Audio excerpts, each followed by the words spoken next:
જામનગર શહેરને મુખ્યત્વે 4 ડેમોમાંથી પાણી પૂરું પાડવામાં આવે છે. સસોઈ ડેમ, રણજીતસાગર, આજી-3 અને ઊંડે.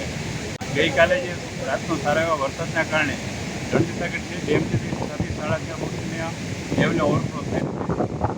મુખ્યત્વે રંગમતી અને ફૂલસર 2 ડેમમાંથી પાણી આવે છે.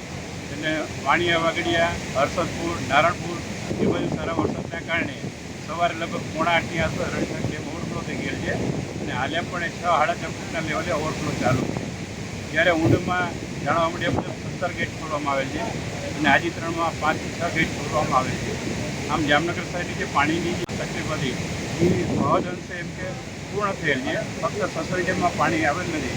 જે આવી જાય એટલે જામનગર શહેર જે 100% સેફ થઈ જાય પાણી વિતરણ બાબતે. આજે જ અમારી YouTube ચેનલ સબસ્ક્રાઇબ કરો અને સમાચારોના વધુ વિડીયો નિહાળો.